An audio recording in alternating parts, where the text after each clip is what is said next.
स्वराज मेरा जन्म सिद्ध अधिकार है और मैं इसे लेकर रहूंगा।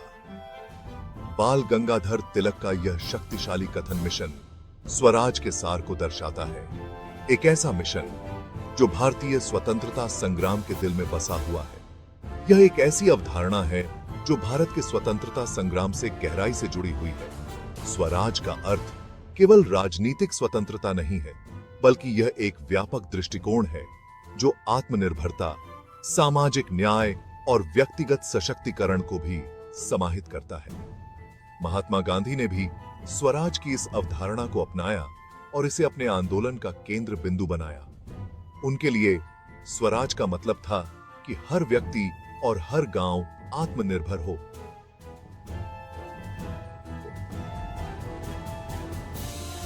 और यह आत्मनिर्भरता केवल आर्थिक नहीं, बल्कि सामाजिक और सांस्कृतिक भी होनी चाहिए।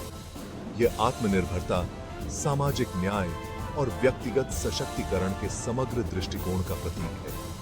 यह दृष्टिकोण हमें यह सिखाता है कि हम अपने समाज के हर हिस्से को सशक्त करें, ताकि हर व्यक्ति अपने जीवन में स्वतंत्रता और गरिमा का अनुभव कर सके। मिशन स्वराज एक ऐसी पुकार है जो हर नागरिक से अपने भाग्य को आकार देने में सक्रिय भागीदार बनने का आग्रह करती है।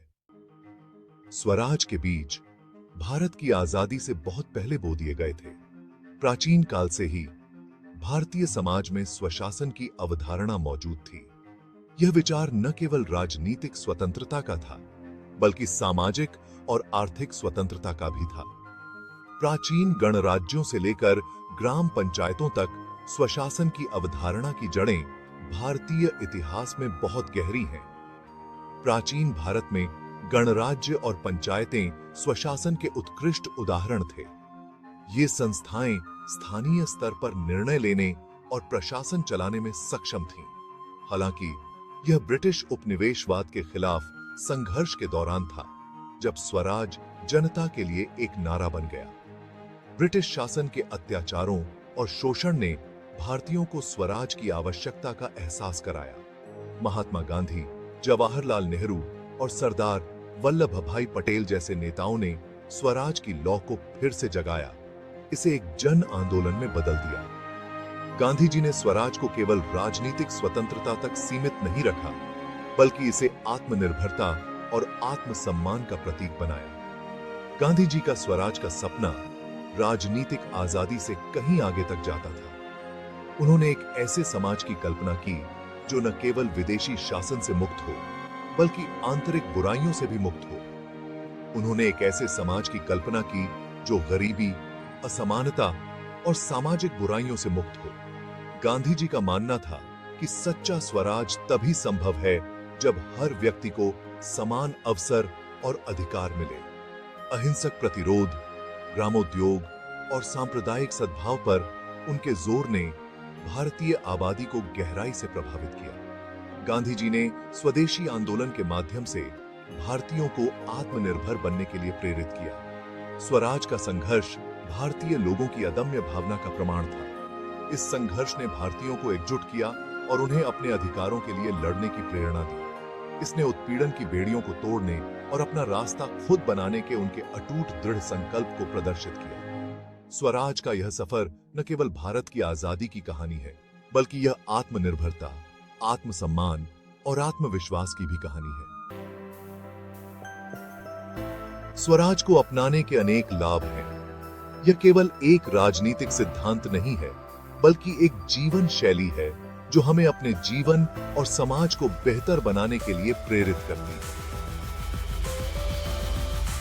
अपने मूल में स्वराज नागरिकों में अपनेपन और जिम्मेदारी की भावना को बढ़ावा देता है। यह हमें अपने समुदायों के प्रति अधिक संवेदनशील और उत्तरदायी बनाता है, जिससे हम एकजुट होकर काम कर सकें। जब लोग अपने जीवन और समुदायों को आकार देने के लिए सशक्त महसूस करते हैं, तो यह नवाचार, उद्यमिता और नागरिक जुड़ाव की भावना को प्रज्वलित करता है। यह हमें नए विचारों को अपनाने और उन्हें कार्यान्वित करने के लिए प्रेरित करता है, जिससे समाज में सकारात्मक परिवर्तन आता है।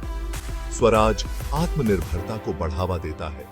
जिससे हम अपने संसाधनों का अधिकतम उपयोग कर सकते हैं और बाहरी सहायता पर निर्भरता कम कर सकते हैं।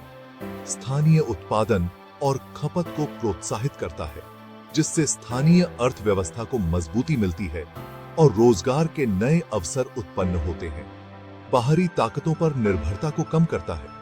यह हमें अपने संसाधनों और क्षमताओं पर विश्वास करने के लिए प्रेरित करता है, जिससे हम अधिक आत्मनिर्भर बनते हैं। यह स्थानीय अर्थव्यवस्थाओं को मजबूत करता है, जिससे छोटे व्यवसाय और उद्यम फलते फूलते हैं। यह हमें अपने समुदायों में निवेश करने और उन्हें विकसित करने के लिए प्रेरित करता है।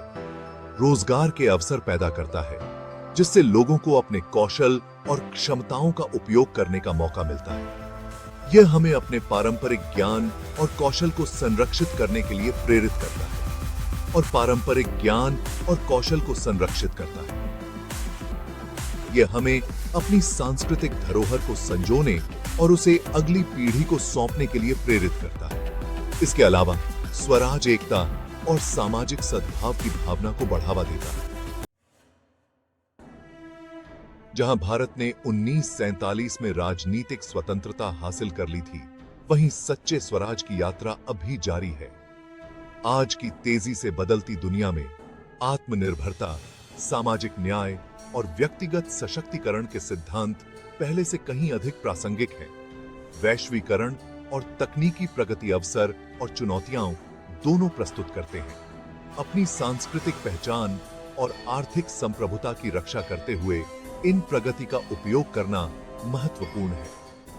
स्वराज आलोचनात्मक सोच, नवाचार और अनुकूलन क्षमता को प्रोत्साहित करता है, जिससे हम 21वीं सदी की जटिलताओं को नेविगेट कर सकते हैं। यह हमें एक ऐसे भविष्य को आकार देने में सक्रिय भागीदार बनने का अधिकार देता है, जो सभी के लिए न्याय संगत, टिकाऊ और पूर्ण हो।